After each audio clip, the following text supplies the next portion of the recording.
Welcome to the football show on PLZ Soccer's YouTube channel. I'm Peter Martin, Alan Ruff, Chris Commons and Tam McManus are here with me in the studio today. Lots to discuss, and thank you to you for joining us, and thanks for your support over the course of the season.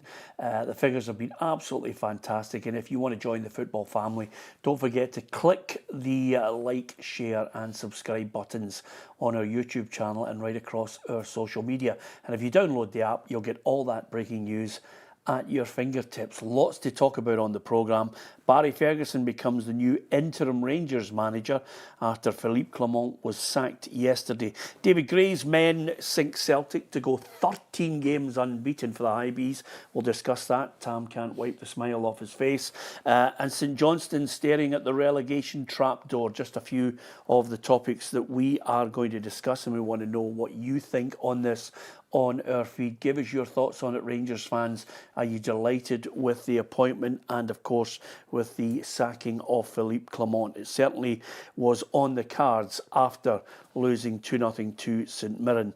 So Barry Ferguson's in. He's been appointed Rangers head coach until the end of the season. Neil McCann, Billy Dodds and Allan McGregor will assist the former club captain. What's your immediate reaction to that, Ruffy? The appointments, or what happened with the appointment? The appointments, yeah, I think they've got to get the fans back on board, and one way to do that is to get ex-players who have been managers at clubs and been part of the successful bit of the club as well. So I think that will appease the majority of the fans from now to the end of the season. Yeah, it's one of those situations where if you look at social media and you assess the overall feel of it, Tam, Philippe Clement had to go. And you were looking and thinking, well, what are the options, you know, financially for Rangers to look and pay him off and then bring someone in on a permanent basis? This, to me, seems like perfect sense. Yeah, it does. I don't think there was any outstanding options out there at the time, Peter, in terms of coming in short term. Listen, Barry knows the club inside out. That, you know, he's a legend. So is Neil McCann, Billy Dodds, Allan McGregor. And they've won umpteen cups between them at Rangers, and I just think it's a good short-term solution for Rangers to the end of the season, get them there. They've obviously still got the big European game against Fenerbahce coming up, and Barry will be looking forward to putting his wits up against Jose Mourinho, but that's the only thing they've got left, and to try and finish the season strongly going into next season. But yeah, I just think that he had to go after that result, that performance at the weekend. I don't think it was any surprise to anyone that he went, and Rangers will be looking to get to the summer and try and appoint somebody else. The CEO, Patrick Stewart, Chris, had mentioned that they were not going to be involved in a rinse and repeat, constantly sacking managers. But when you get to that point where you start to see three sides of the stadium completely empty, that's when a board starts to get really worried. Absolutely. I think that's why the decision has been made to bring in people that are not only associated with Rangers, but have got a good relationship with the supporters. I think once you've lost the support, then that's your first port of call that you want to get them back on side. They've still got some important games coming up. They've got obviously a Europa game to navigate through, so you need them supporters on their side. So I think it's a wise decision in bringing in people that will have a rapport with the supporters. But if you're asking me, is it a safe pair of hands to take you to the end of the season? I'm a little bit apprehensive of saying that it's got all the credentials to behind the wheel to get them results towards the end of the season. Yeah, thanks to so many people who are joining us.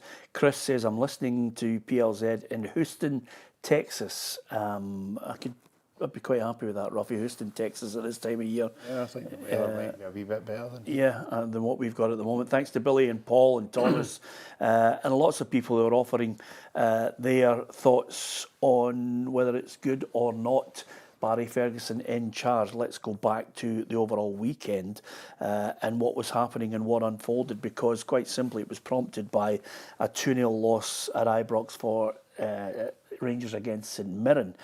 This is what Philippe Clement had to say after the game. Yeah, terribly disappointing, because we were so nervous today, on the ball, in the duels, in everything. I don't know where it's coming from. That's my frustration also. It's my responsibility also to put the team with the right mindset on the pitch. I didn't see this one coming. By far the worst I've seen in all the time that I've been here. So I understand that fans don't want to see that kind of level. When I came in the building was on fire, and there was totally not belief in that team in that moment in time. That team picked up things again by being collective, by working hard together, with not pointing at each other but finding solutions together. Those are things that a board needs to decide at the end. I believe that these players want to do the right things. I believe I can get results with these players, but I'm also very disappointed what we showed today, and I'm responsible for that. Yeah, and he eventually paid the penalty for that, Chris, because quite simply, if you look at the stats and you say to yourself, well, wait a minute, you're 13 points behind Celtic, you've been beaten in a League Cup final by Celtic, you've been knocked out by Queen's Park. Some have suggested he should have gone long before now. Yeah, I mean, just going back to what it did say there about the performance, I find it remarkable when you are in a position that you can watch your rivals obviously drop points, the early kick-off at Easter Road where Celtic got beat, to then put in a performance at home in front of your home fans and be so lacklustre. And it's not so much that the game beat, it's the way that the game beat as well. And as you mentioned earlier on, that the 3 stands were empty by the end of the match. I remember when I was at Celtic and we trained at Barrowfield, and we was the next day kick-off, and we got wind that Rangers had been beat. And the energy, the excitement of actually being able to be in a position to either gain or at least get on level terms with Rangers back when I was playing was, the endorphins was incredible. Now, if there's any Rangers, players in that dressing room that's watched the Celtic game that doesn't get that sort of emphatic feeling of wanting to go and put on a show and close the gap. Like, listen, the league might be over. It probably is done and dusted. But the fact that they've put in such a poor performance just shows you, I think, the lack of probably respect they've got for the manager. That actually they don't feel as if they've got any chance of catching Celtic. And I think it shows you a lack of respect of putting a performance in front of the home supporters after being beat, let's not forget, by Queen's Park. So yeah, it's a real eye-opener, And let's be honest about it, by the time Barry, and he won't be able to wield the axe, he's just basically got to try and get a tune out of this side until eventually a number of them will undoubtedly leave in the summer if this whole deal goes through, Tam. Yeah, I agree with Chris there. I just looked at the Rangers team and there wasn't one Scottish player starting. I just think they're missing that Scottish core in their team. They've not got that core. Rangers have always signed the best players from Hibs, Kevin Thompson's, Kenny Miller, Ian Murray, at Hearts, Lee Wallace. There was always went in Kilmarnock, Chris Boyd, Stephen Naismith. They've always went and signed the best players from other clubs. They don't do that anymore. They go foreign, they go abroad. And I don't think these players grasp what Rangers is all about. And I think it showed at the weekend they were poor, they were weak. And I think Barry's got to get in there and, I wouldn't say knock a few heads together, but he's got to get in there and get them together and get them playing. Because I just think there was a real weakness and slackness about Rangers at the weekend. I mean, strangely enough, Tam, I don't agree with you on the point of the foreign players. I just don't think they were good enough. You don't think they're missing a Scottish core in at Rangers at the minute? Well, to be honest, like a Barry Ferguson, like a McCulloch or McGregor. They're hard to come by. I mean, listen, when you look at a Callum McGregor is one of 2 or 3 players that came through the ranks, a James Forrest, who understand it. But if you've got good players, I think the biggest problem with Rangers has been apart from obviously now we're looking at them trying to appoint their 5th manager in 4 years, but the recruitment, the way they've run the business and the recruitment in the background has been poor. They have had, and I think it's only right and proper we mention it, over the 10 years, they've had a UEFA Cup final where they were within an ace of winning it. They've won a title, stopped Celtic winning 10 in a row. They've won a Scottish Cup and a League Cup. But when you look at the recruitment and the ability to sell on players, it's not been there. It's been sporadic. It's been a Bassey, deal which was good. But other than that, you're looking, you're saying to yourself, Morelos should have gone, Kent should have been sold. The recruitment of better players than they're buying, I'm not so sure it's like, I might be wrong. I mean, you guys might want to debate on this. You said it. I think it's a good point in the sense that you want someone who is in the dressing room that not only knows what Celtic and Rangers are like, set standards. But yeah, set standards. So we had Scott Brown. Then we had the influx of young kids like James Forrest and Callum McGregor.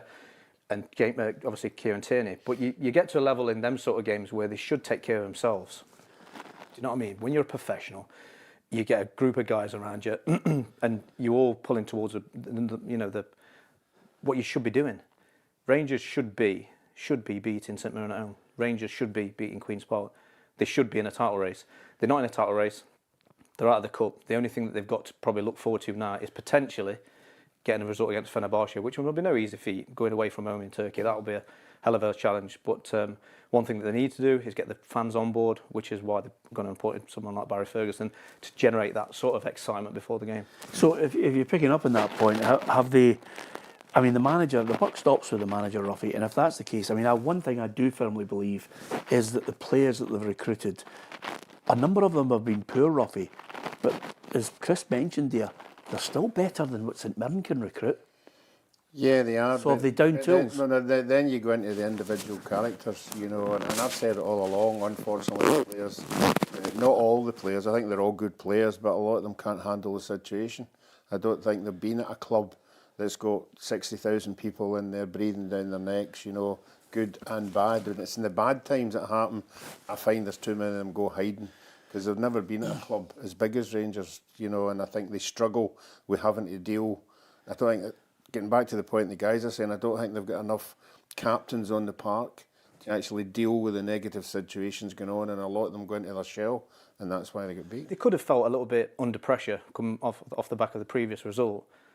But I think the players in the dressing room need to look at themselves and put on a performance. I don't think it's acceptable to go out to St Mirren and get beat 2-0 at home. I just don't think it's acceptable. And I do think that there was probably a little bit of complacency there. And whether or not it's at the forefront of the mind, I think they ultimately know that the league's done. So they don't go 110%. They take a little bit off it. Then you get an inspired St Mirren. They get a goal. Then they start to defend. They do well. Do things right, they get a little bit of luck, and then before you know it, you've got a really, really bad result on your hands, and then you're walking down the tunnel. There's make no question about it. They knew that they were walking down that tunnel. That's it, done, finished. Yeah, this is what... Sorry, on you go. What were you going to say? I was just going to say, I mean, Tam's touched on a point. Okay, he was going Rangers base players. I just think there's enough players in that Rangers team. I can't imagine at half time them all having a go at each other. No, the players that are there, I mean, you've been in dressing rooms when you've had players, Lenny's had people in the dressing room, you've had people in the Scott Browns and all that. I just don't see anybody in that Rangers team at half time as a player, taking control of what's happening on the park. I don't see so much aggression in the way that they play. There's an acceptance. You'd see like a Roy Keane that's unacceptable to drop certain standards. Scott Brown exactly the same. Like to Barry Ferguson, Lee McCulloch, you knew, like Stephen A. Smith, you'd know what you're going to get out of these players on a weekly basis.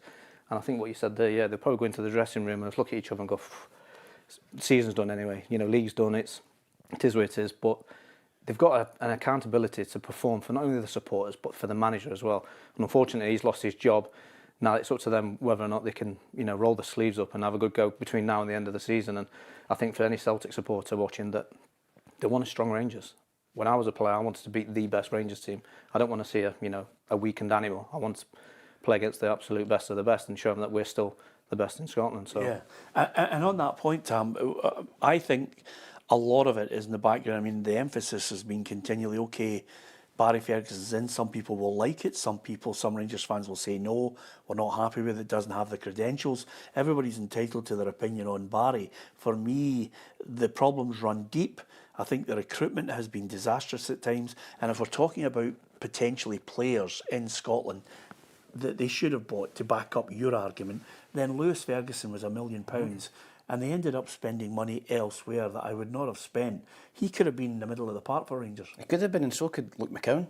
Luke McCowan would go in and be Rangers' best midfield player, in my opinion. He's in and out of the team at Celtic at the minute, but why did Rangers not sign him? He was £1 million, for a club like Rangers. He goes in, I think he improves them. So I just think you look at Clinton and Ciala, the centre back. That was a whole nutshell for me. Bullied twice off the two strikers from St Mirren, Mandron and Olasanya for the 2 goals, and that was just evident the whole day. They get bullied for St Mirren, and that can't happen at Ibrox in front of your own fans. Yeah, here's what some of the fans thought earlier today about the predicament that Rangers find themselves in. It's long overdue, to be honest, because the team haven't been performing, and I don't know what his tactics actually were when you watch the games. So it should have happened last year, but I was saying to one of the guys in the shop there, we need to stop rewarding failure. Quite like Gerrard back. Barry Ferguson is an interim, but knows a long time. I think we just need to have a bit of reflection, a bit of a post-mortem on the season so far. Just have a look at the squad in the summer, who wants to stay, who wants to go, see what managers are available and take it from there.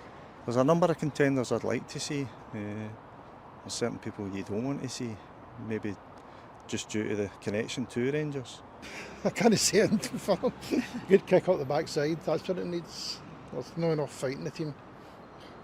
Obviously Ferguson's got what he needs in terms of he's a Rangers man through and through. He knows what it's like to win. He's been a captain of Rangers, unlike the captain we've got at the minute. On an interim basis, Barry Ferguson to the end of the season. It gives us time to just build up a candidate list and then just weighing it down based on who's available in the summer. Definitely, I would like to see somebody like a Souness or even a Mark Hateley. I know he's here at the minute, but maybe a more in-depth role. Somebody that takes Rangers to heart and has got the passion to lead us forward. So. Interesting stuff from some of the Rangers fans. The juxtaposition of this is a club that somehow managed to turn it on in Europe. They are in a knockout phase game against Fenerbahce. I mean, it just beggars belief that you see such inept performances and then you see them in Europe and they're able to put on a performance. Yeah, everyone can raise a game in Europe. When you see these big teams, these big names, everyone can raise the game, but it's about the consistency throughout the season that gets you to the possibility of playing in those games.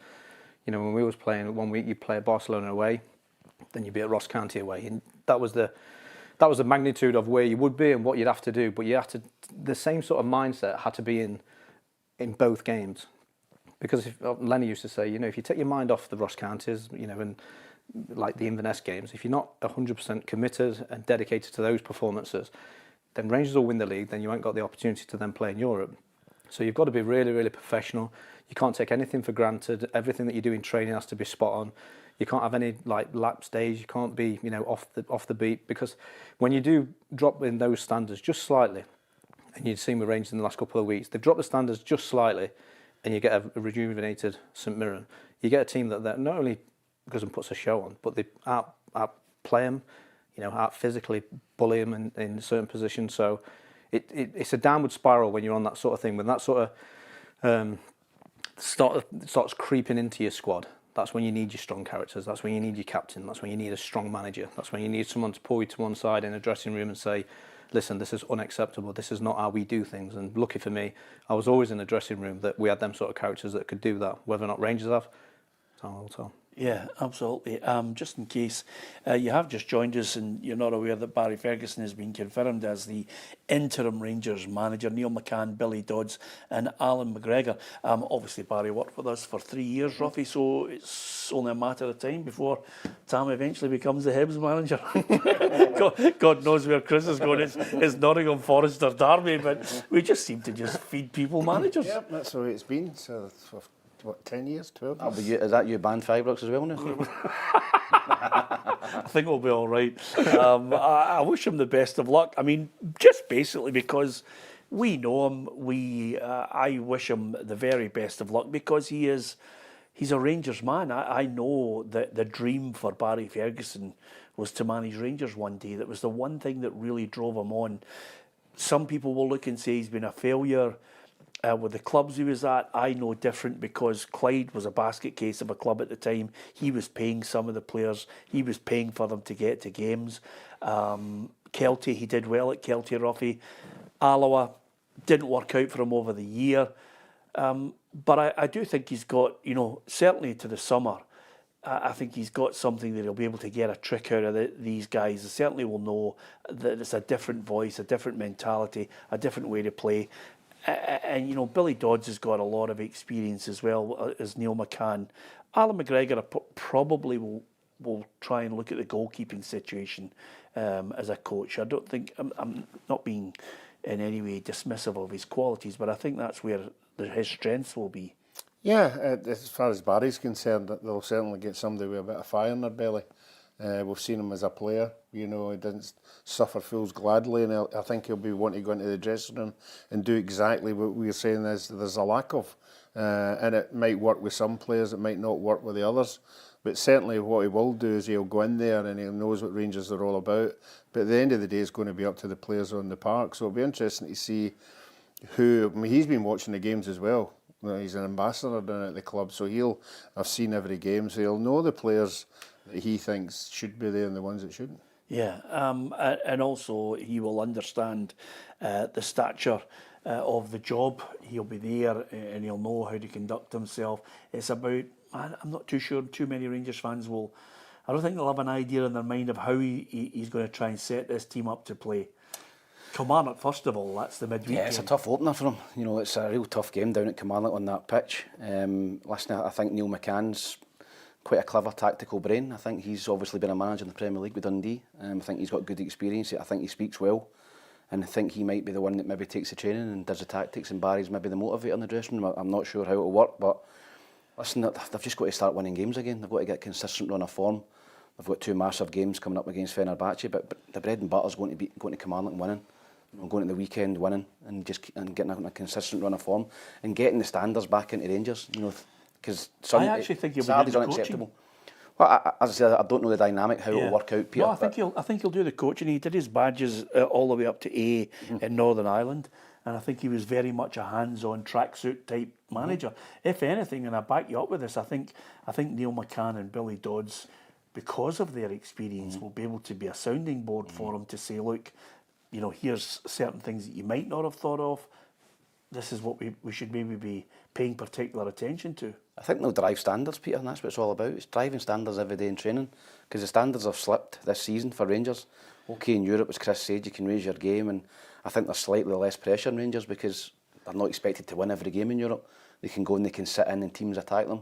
Here, you've got to go and break down teams that sit in, and Rangers are unable to do that. So that's where the pressure comes. You've got to win week in, week out. So I think when you've got guys like Barry, Neil McCann and Dodds who have been at Rangers and won trophies at Rangers, they'll be able to instill that into the players. Listen, we've got to win the day. You know, a draw's no use.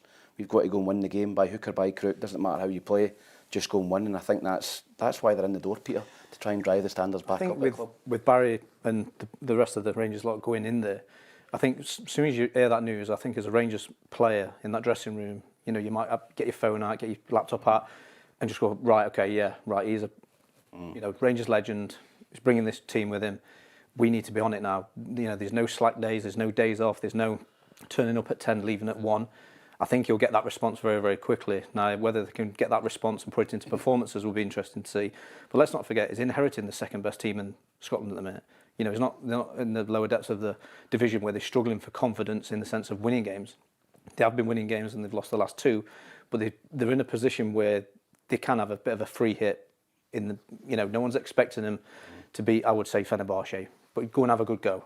Go and entertain the fans. I think with this appointment, it shows that your intention is to put on a show, go and entertain, go and play your football, get the fans singing again. Let's have a good push towards the end of the season, and let's see where it takes us. You know, I think Chairman probably got Barry and said, listen, win as many games as possible. You got a free hit at Fenerbahce if we get through, magic. But if not, just get them in a good frame of mind, I'd say. Yeah. The other thing about it, Ruffy, which is the ultimate conundrum here for Rangers fans, he's got the job, and as Tam and Chris have pointed out, there's that run to the end of the season.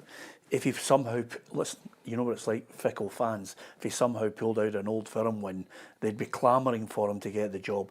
But the ultimate thing for me in this whole situation is quite simply, they've got to make sure that investment, that deal to get a new board in takes place, because that preempts what's going to happen in the summer when they eventually pick a new manager. That new manager has to have a board that can say, here's the money, we're not servicing any debt, here's the money that we're going to give you to buy players to go and challenge Celtic for that Champions League place. Yeah, well, that's one of the reasons why they're waiting to the end of the season. There's going to be new owners coming in. The new owners will want a big say in who that next guy coming in. They might have a different idea of what the present board think about where this manager should come from, what kind of credentials he should have. I don't know if they would tap into, because they're an American owner, whether they tap into the American scene or not, because there'll certainly be enough candidates that are out of a job that will fancy that at the end of the season. Yeah, absolutely. Listen, as far as the overall appointment, some people are not too happy with it. There are others that think, okay, it's short term on our feed. Barry Ferguson till the end of the season. You can give us your view on it as well, and we'll try and read out some of them before we get to the end of the programme. Alan Rough, Tam McManus and Chris Commons here with me to digest what happened over the weekend, the big stories. We're going to talk about Hibs, Celtic and of course Hearts as well as Aberdeen, and the trapdoor to relegation. Are St Johnstone now staring at it? Are they gone? Who's going to be in that playoff position? We'll discuss that as well as the week ahead. We've got a full midweek card in the Scottish Premiership. But it would be remiss of me not to mention fair play to St Mirren, because they've almost been forgotten in what they achieved at Ibrox. They got back-to-back wins against Rangers. First time they've won in 34 years at Ibrox, and that 2-0 win, well deserved. And when you listen to the manager Stephen Robinson, it's perhaps an indication of the way many a club has viewed going to Ibrox. He said they didn't really feel the pressure. Yeah, we thought Jonah and Mika would give us a platform in the game. Thought that they'd hold the ball up, allow us to get a bit of ownership, because you can't come to Ibrox and defend for 96 minutes, and we certainly weren't going to plan to do that. And then when the game opened up, all of Sani's pace, we really felt would hurt them, which it proved. You don't always get them things right, but paper it sounds good. Today it worked in the park, and I think the biggest thing was we didn't feel under pressure. You come to these places and a lot of times you don't have ownership of the game. We felt we're in control of the game. I mean, that is, I think... It's a damning indictment on Rangers. Well, it's really. a damning indictment on Rangers, but it's also great credit to him. He's got them in top 6 position again. I mean, if St Mirren are able to do that, replicate that again, it's great credit to him and the job he's doing. Yeah, because the budget they've got will be probably bottom 2 or 3. Top 6 the last 2 seasons. If it gets top 6 again 3 seasons in a row, is fantastic for St Mirren. Got them into Europe at the start of the season, and seems to pick up gems for England. I don't know who his scout is and who his scouting network is, but he brings these guys up from England that nobody's really heard of up here. And Olasanya's a great example, who's been brilliant for them, Mandron. So he's got a great eye for a player as well. So no, I thought they thoroughly deserved to win the game, and they're pushing for the top 6 again this season. So you've got to give them a lot of credit.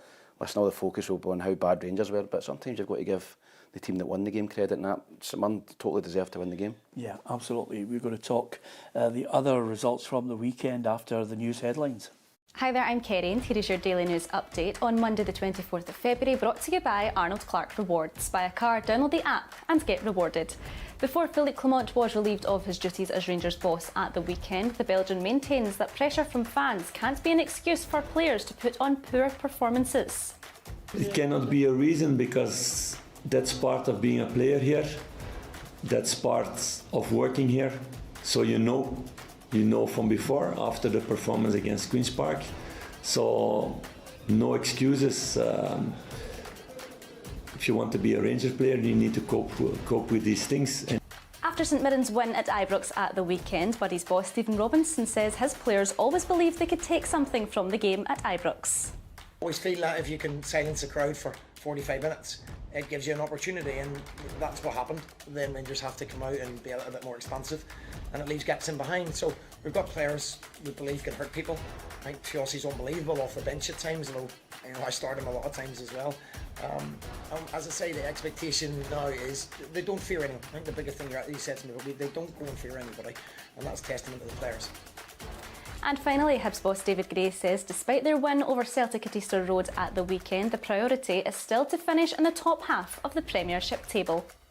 It's great, the result today, the attitude of the players, everything that goes into it, and all the praise goes towards the players for their efforts. And it's a true reflection on us sticking together during difficult times and really moving forward, and I think that's where we are right now. We need to recover really quick though, because it's a quick turnaround. 3 games in a week. This is a massive week. We know that with the top 6 split coming soon. So we need to make sure we get the points as quickly as we can to make sure we can cement a place in there. But 3 points today certainly helps with that. So we're delighted for everyone involved. For all the latest breaking headlines, be sure to hit the like button and subscribe to PLZ Soccer's YouTube channel, and don't forget to download our app, which is available on Google Play and the App Store. Yeah, and then subsequently since then, this afternoon, Barry Ferguson confirmed as the interim manager at Rangers. And from there to the early kick-off at Easter Road, Tam, I think there was a feeling that there might have been some kind of fallout and energy from the Bayern Munich exertions, but certainly you've got to give full credit to your boys at Hibs. They really maximised any weaknesses that were there. Josh Campbell capitalised, scored 2 good goals. Yeah, he did. I think that Celtic they looked a bit leggy, they looked a bit flat at the start of the game. I think that can sometimes happen from a big European tie, and it was a massive game, you know, a massive night in Munich. You know, the eyes of Europe were watching, and Celtic put a lot into that game. So I thought that if Hibs started strongly, started quick, they could maybe get after Celtic a wee bit, which they done. They got the first goal, which gave the players energy, gave the crowd energy, and then they got the second goal just after half-time. So listen, I think that when you look at the whole performance, I think that Hibs deserved to win the game. I think Celtic were off it, particularly in the first half. Made a couple of changes in the second half. They could have got a goal. We'll speak about the goal that was disallowed that people are moaning about when the ball was out. But listen, I thought that over the piece, I thought that Hibs deserved to win the game. And I think 11 games unbeaten now. David Gray looked a dead man walking. You know, it's various points this season, but fair play to the board at Hibs for sticking by him, because I think that they're getting the rewards of that now. I think he's got a team that's working hard for the manager, 3-5-2. As soon as he's changed to that, it's been a massive difference. They've got hard-working players in the middle of the park. You know, Josh Campbell's a hard worker. He gets goals as well. Mariah Welsh in there. Trianis has been a good signing. They're solid at the back. They've got Boyle up front with pace. So well drilled, aren't they? Yeah, they look well drilled, organised, and they're hard to break down. So you've got to give David Gray credit, and they'll be looking forward to the game at Parkhead in the Scottish Cup. They'll be disappointed that it wasn't Easter Road after that performance, but I think they showed on the day, and they showed at Parkhead early in the season, that they can compete with Celtic. OK, let's get around the houses here. Ruffy, was the ball in or out for the cross from Alistair Johnstone? I thought the first time I saw it, it looked at, I've seen a couple of clips that made it look out as well, but it has to be the whole ball. You're talking centimetres here, you know, and I think that's why we brought VAR in. If the referee can't see it and the linesman can't see it, VAR's got to clear that up. And if VAR did look at it, because they've got more options, more angles to see it, they determined it was out. So for me, it's out. Well, this is what Brendan Rodgers had to say on that decision. He wanted to know exactly what the situation was. The VAR official, Alan Muir, has had a guess at it. For that to be overturned, I'm assuming there must be a clear image. The assistant referee didn't put his flag up. These are big games to be guessing in, especially at this stage of the season. And with that point that he's highlighted there, I think the dilemma is, was there a clear image? Was there a clear and obvious error from what the referee said? And could they back that up to the referee and to everybody over the course of this week, Chris? Did you think it was in or out? Very difficult question to answer because it was so tight. If I'm being honest, I think if it's a clear error, then it gets overturned. But I don't think it was. I think the goal should have stood. I think Brendan Rodgers is well within his right to ask for images and certainly get the VAR images of exactly what he's seen, because if 99% of the ball is out, it's still in. So very fine margins. Obviously, it cost Celtic a couple of points. It may not go in the long run of the league, but when you're Brendan Rodgers, when you're Celtic, when you've got those standards, and I spoke about it with Rangers, little things slipping in, you want to be winning every single week and putting in performances that keep them standards, really high. Yeah, it's a tough call actually. I would need another angle on it, Tam. I think you would need to have something this week from Willie Collum. I wonder whether he's going to call Brendan Rodgers, because I think Celtic will be onto them today. Yeah, an image, because he's obviously overturned it, so there's obviously an image that he's seen that the whole ball's out. So Celtic will want to know. Not so long ago. I mean, you look about the Celtic Motherwell. When the league went down to a single goal, weren't it? like goal difference. You know, that could be the fine margins maybe in the future, but it's them sort of things that you need to eradicate of the indecision between referee, VAR, fourth official, and certainly the linesman, that everyone's on the same page. And once the game's finished, once the images have been seen, that everyone can go away and say, actually, yeah, it was in, it was out, but you get the outcome that everyone agrees on. It's this grey area where there's indecision, you're not sure, you're going on, you know, you've got the Sunday, your Monday, you're asking about the SFA, it looks messy, it's a real grey area and it should have been solved. There are two areas in this that I think are annoying for everybody on a consistent basis. Ruffy, I think VAR is too long. I think, I'm watching English Premier League games, I'm watching Scottish Premiership games. Some of the decisions are taking 2 and 3 minutes. That's the first thing. The second issue I have, especially with this issue, is who's calling the shots? Who's making that final call? The referee should, if he is told that the VAR thinks there's a clear and obvious error, the VAR should just say, we think there's a clear and obvious error here, have a look at these pictures. At that point, in my mind, the VAR people should shut up. And the referee looks at it and makes his own call. Not in any way advised, not in any way influenced.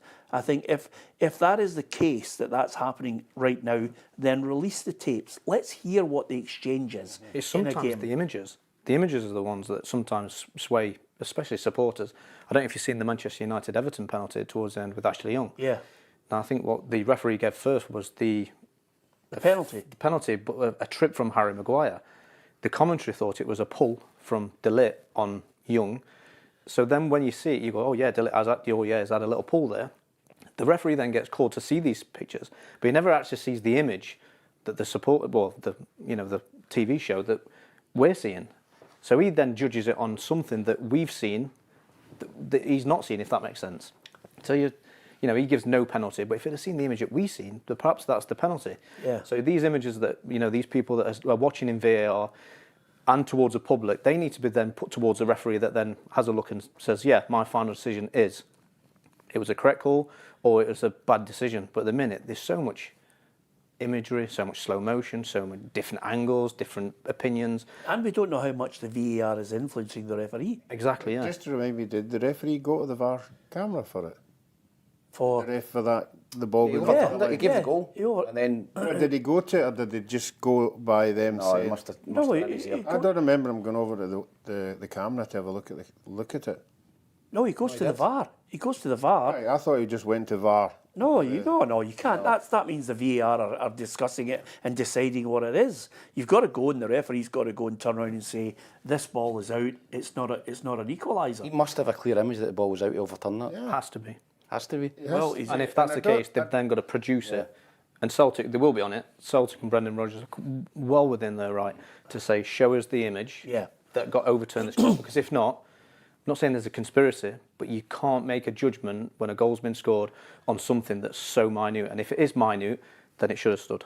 Yeah, absolutely. And quite simply, a number of you have your own say on it as well.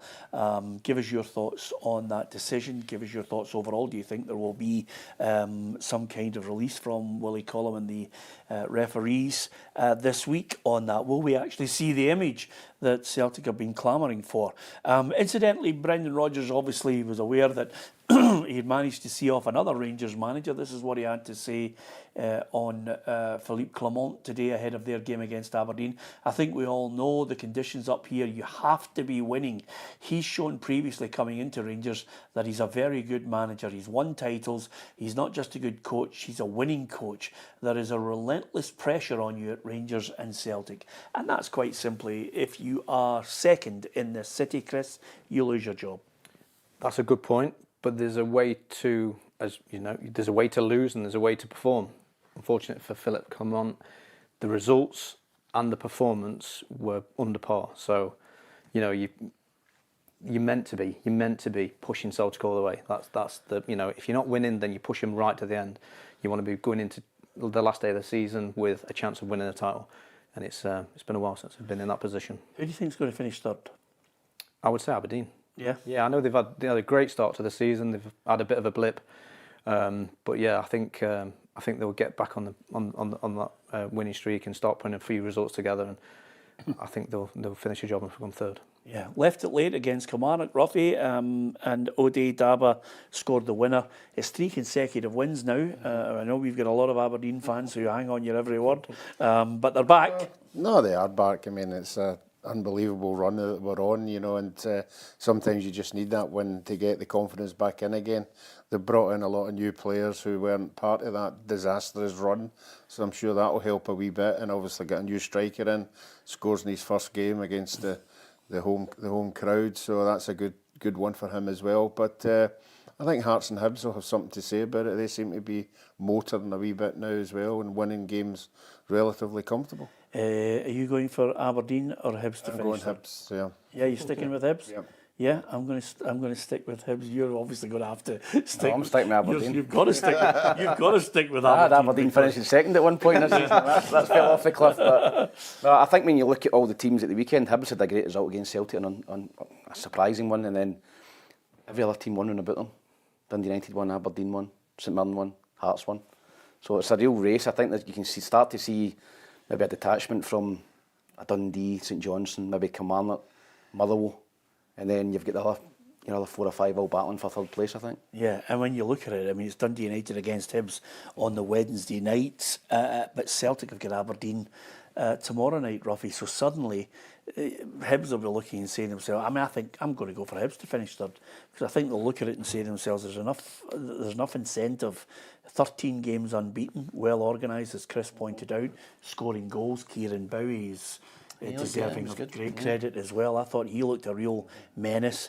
You would look at it and say, well, Celtic should win at home against Aberdeen. Hibs have got a right good chance to really close in on them. Yeah, it's the time of the season when you want to be on a run. You know, you don't want to be on that negative run, and Hibs have certainly got their act together. There'll be confidence in the dressing room. They'll be looking forward to every game that's coming up. And I think being on a run at this time of the season is a good one. This is what Jimmy Tulleen and Derek McInnes made of that game, where the Dons won 1-0. They are a good team. They have shown a lot of good and have a good manager in Brendan. So of course they're gonna be ready for at home and play against us. But that's football. We have to be ready also, and we take it from there. We'll no give up on that top 6. I'd said before the game I thought 4 wins out of the 7 would cement it. I thought 3 wins would give us a right good chance at it, and we've got 3 home games I think out of our next 5 now. Hopefully we can make the most of that. Yeah, that's the significant thing about it. You've got to make a run. Got to make a run at some point, Ruffy. Yeah, you certainly have. Most of the teams in the league have shown so much inconsistency right from the start. Some are going good runs, some of them aren't. But this is the time when you want on that good run. Yeah, Dundee United 1, Motherwell 0, and Tam was talking about sometimes if you've got a good scouting system that can unearth somebody, albeit on a loan basis. Sam Dalby has scored 12 goals this season for Dundee United, which is why they are up there battling for third. It's a tremendous return, yeah, it is superb. And just shows you the infrastructure that they've got behind the scenes. If they can identify players that want to come and play up in Scotland and, put a shift in, then they've got an opportunity to push for that top 6. And, if they get a real good run going, then, into the European places. Yeah, Jim Goodwin was a little bit worried about the new manager coming in, whether they would get a kick from that. But in the end, United were able to see Motherwell off. In terms of analysing the game and the build-up to it, it's very, very difficult. We did, in fairness to my analyst, Aidan, he managed to dig out some footage of where the Motherwell manager was at previous clubs, and we tried to work off of that a little bit. We expected them to play a 3-5-2, and yeah, I'm just really, really pleased that we've managed to keep the clean sheet. Can you imagine Celtic and Rangers were not in this league, Tam? I mean, it'd be great. It's just looking at your table there. There's about 10 points between top and 10th. Yeah. If the old firm, buggered off to England or somewhere, but. No, you're right. It's really competitive. I mean, some people will say it's not a great standard and consistency, but listen, it's very tight. It's exciting. There's stuff to play for all through the season. Third place, bottom. I think St Johnstone are gone now. You're going to go into them shortly. I think they'll go down, but who's going to finish second bottom? I've said Dundee earlier in the season, and sadly for my 2 pals, they're sinking at the minute. A bad result of the weekend, so they could find themselves. Ross County are flying. They're the one that probably every manager was going, I think they'll be the bottom two. Every pundit predicted Ross County bottom two. They could find themselves in the top 6 if they keep winning games. Yeah, and obviously Chris is not aware of this, but anybody that comes into contact with Tam has a really bad run of luck, which is not great news for you and your 3-hour drive heading back down to Nottingham, because the Jonah here, any of his mates who've been involved in football in Scotland in the last 5 years, has been sacked. Of course, the other great thing, which you guys as professional footballers will know, Michael Wimmer said he's hoping that the players, show some of the form that they've been able to show on the training ground.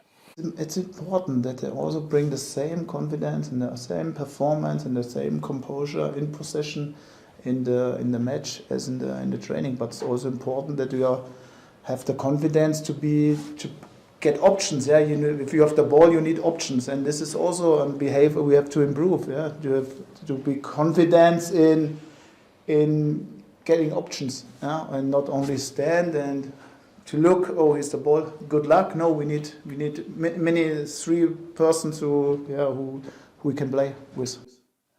Now, with that basis, Ruffy, I want all 3 of you to try and think about somebody who was absolutely magnificent in training, but as soon as you get out there or down that tunnel, they just froze. Can you think of a few players along the way? I can think of a lot of players who were fantastic in wee 6-a-side games in training. They looked absolute menace, but I don't actually remember somebody that was horrendous once he hit the park. Yeah. I'm thinking the other way. Yeah. Yeah. Go on. They weren't very good in training, but yeah, I'd be rude to identify them. Yeah. I'll give you one. Yeah. Thanks, Tam. That's one you're honest. I'll give you one. Didier Agathe. Whoa, yeah. I was at Hibs when he signed for Hibs, and they only signed him. He came in trial from Leith Rovers, and he was a striker. So obviously, Albert McLeish was the manager at the time, and I was just coming through, and I was thinking, I hope he's rubbish, because he was going to come in and take my place. And he came into training, and he was terrible in the boxes, small-sided games. Touch was terrible. I'm thinking he's not going to sign him. And he gave him a 3-month deal, and then he played. He started him against Dundee United at home, the first game of the season for Hibs, and then ran a riot. He just, everything over the top, he was lightning. Scored two against Dundee the following week. And Celtic, Martin O'Neill signed him for 50 grand. And probably I think Martin would probably tell you, one of his best ever buys. And he converted him to a right wing back. But in training, he was awful. And in a big park, with his pace, he was unbelievably good. So I'll go for Didier Agathe. He's one of those 50 grand ones. That what a buy. The other one that was 50 grand, Kamara. At Rangers, he was good as well. Yeah. But it's sometimes players just, once they hear the crowd and they just freeze. I think what he's saying there is about options and playing. That'll be based on probably quarter of a pitch possession, where everyone's at it, everyone's wanting the possession, everyone's wanting the ball and making an impact. Once that pitch goes to a full pitch, and then there's, your options go from 10, 15 yards to 30. And you're in that middle of the park on your own, trying to get the ball against a better team. That's when you show, who's the man and who's the mice. It's a different concept when you're on a full pitch and having that confidence to take the ball in, to make things happen, get your head up. You've got to be thinking about what you're going to do 1 and 2 steps ahead. Yeah. Sometimes when you're low on confidence and you're not quite at it, you get the ball, then you get your head up and you're unsure, another tackle, crowd get on your back. Before you know it, you're the one that don't want the ball. It's no surprise, Ruffy, that when he eventually trapped at the 6-a-sides, we just doubled up on him. Yeah. It was the only way to do it. It's the only way to do it, just to hope that we could somehow sneak a win. I've just thought of one. Go on. George Best wasn't that impressive. In training? But just threw that name in. You gave him the benefit of the doubt, because you never know where he'd been the night before. But he was okay this Saturday. Yeah, absolutely. George Best is okay. George, you haven't trained. You want to come out? Who cares? Fire out there, son. Aye. You're absolutely magnificent. Jerry Taggart never trained. Yeah? Tony Pulis brought him in, yeah. Jerry never trained. Just bit of shape on the Friday, played on a Saturday. Well, After 3 days off, that what you've done. But he was tremendous. I'll give you another one that he couldn't train, not that he didn't train. Ledley King. Yes. Played against him. Just absolutely outrageous. Yeah. Just a really great defender. Like Man United, no, like that McGrath. Paul McGrath, that was a great shout as well. We could do a whole feature on that. Lee Wilkie, big boy Lee Wilkie at Dundee. Yeah, he did. He done his cruciate 3 times. He didn't train. He just done squats. Yeah. Just went to the gym, done squats, and played on a Saturday. Right, head the ball. Wouldn't get away with it now, would you? No, absolutely not. Ross County 3, Dundee 1. Simon Murray scored an absolute belter, Ruffy, and then from there, Ross County, who again, listen, I don't know about you, but they're not going down, are they? Well, not in this wee run they're on the now, and I don't know what kind of fixtures are coming up. You might be able to tell us, but they're on that confident run, that winning run again. Place will be buzzing. The owner again brought in 3 or 4 players in the window, which he usually does, and he's picked some crackers. This week, midweek, St Johnstone against Ross County. Effectively, if Ross County win this one, Chris, it just sinks St Johnstone, I think, out of any kind of great escape. Absolutely, yeah. I think most of the people that predict that Ross County will get relegated are hoping that they don't have to do that 3.5 drive up to the road. Try not to reveal any secrets when you're on the show, Chris. I mean, there's lots of journalists. They get at the end of this. There's lots of journalists who think, oh no, I'm not going to Dingwall 3.5 hours. I mean, I don't know about you, Ruffy. A long trip home if you got to beat that. We enjoyed it. It was great from a journalistic point of view. We used to hear the stories from Hugh McDonald, and you used to say there was 3 or 4 of the sports writers used to go up together, and by the time we got there, they were all wanting to fight each other. But Roy McGregor does it continually. I mean, I've got a lot of time for Roy McGregor at Ross County because he is a man who puts his money where his mouth is and helps the managers, and Don Cowies, I think, deserves tremendous praise. In contrast to that, you suddenly get to the Sunday, it's terrible weather, the pitch looked dreadful, and suddenly St Johnstone against Hearts takes on a whole new meaning. One thing. You've been dying for this all day. Ruffy, you've got to talk about it as a goalkeeper. It is. It's just Craig Gordon. It's a remarkable reflex save that he does all the time. He's got elasticated arms, and the save he had was just a natural reaction. But he does it so many times, so consistent. And I think if you look at the saves that he's made this year, he's got Hearts where they are now. Yeah, I mean, absolutely incredible. Here's Neil Critchley and, of course, Simo Valakari on the outcome of that match. I feel the pressure. I have responsibility to give them these tools to play football. And I want them to be open and enjoy this football. But when you are professional football players, there is always the pressure. There is always the pressure of next contract. There is always the pressure of the fans. There is always the pressure from the coaches and owners. You know what's going to happen. We can only control what we can control, and we just have to try and keep winning games of football. And it was important for us to bounce back from last week with a good performance and try and pick up 3 points. And we've done that. It's the start of a big week. You know, you got 9 points on the table, 6 now obviously, and the league could look different come the end of the game at Hibs next Sunday. Yeah, because of course, Ruffy, it's the Edinburgh Derby at Easter Roads. I don't think you've been to an Edinburgh Derby unless it's been a hospitality. You're a jinx stay away from them because I never won 16 of them. Yeah. Not a good record, is it, Chris? You know, it's not speaking greatly. No, sooner or later you have to change the keeper. Yeah. He's in the Hall of Fame, or not, Hibs? He's in the Hall of Fame. Never won a derby. How you had back 4. I will now phone Jackie McNamara. No, Jackie wasn't in there. Was he not? Right, okay. Listen, I mean, when you look at it, Hearts are making the move. You can see the table. I said that on Friday, but I wouldn't rule them out of third. They're on a good run. I was impressed with them against Rangers last week. Yeah, were you impressed with Hibs? Yeah, listen, I think the Hearts and Hibs, it's wide open, Peter. I think Aberdeen on 41 points, Hearts on 33, sitting in 7th. I don't think that's insurmountable for them. I think they've got some games coming up that they can get closer, but it's going to be tight all the way at the end of the season. But I wouldn't rule Hearts out. I think they've got some good players, and Kabangu and Shankland look a good partnership up front. Yeah, absolutely. Give us your thoughts on that as well. Hearts in the end got the win that they craved, and he mentioned Kabangu. When you unearth somebody who suddenly can come into the side, he scored 7 goals in the last 6 games. He's got a wee bit of pace about him, and he doesn't panic when he gets in front of goal, Chris. No, well, if you've got pace and you can get him behind, and when you're in front of goal you can be clinical, then you've got half a chance of getting into double figures. If you can push on for these next couple of games and get a few more goals, then they've got a real good opportunity here pushing for that top third, as you said there. But and they're not talking about Lauren Shankland at the moment. No, it's been pretty quiet, hasn't he? Yeah. Pretty quiet. But no, he's done ever so well. I think we've got the experience as well as Craig Gordon in goal. Then it gives you a platform and something that you can build on straight away, because with his experience and the true gentleman that he is in the dressing room, he'll make sure that standards will keep going high, and they've got a lot to play for. Thanks very much to everyone who's actually posted messages talking about Barry Ferguson, talking about the VAR as well. And Jack has mentioned sunshine and Leith back on the tannoy. I know some people were slightly miffed. It's a big result, I thought. Why not? I don't know about you. I like players and managers celebrating a win. That's what the game's about. You've just beat the champions at home. It's a big game live in Sky, and it's a great result. You're on a great run. The fans love it. It's been a tough season up until now for Hibs. Tough couple of seasons. So, listen, football's full of highs and lows. Enjoy the highs, because there's far more lows than there is highs in your career. Yeah, where do you sit with that? I mean, it's a great anthem. Great, it's yeah. Really emotional. And if you win against Celtic, lord it up. Yeah, one of the most kind of best moments when you listen to that. When I was at Hibs for that short spell, listening to Sunshine on Leith at the end of the game is, hairs on the back of the neck stuff. So celebrate. I won't say that they're rubbing their noses in it or anything. It's just something to celebrate, something that doesn't come along very often. So, yeah, why not?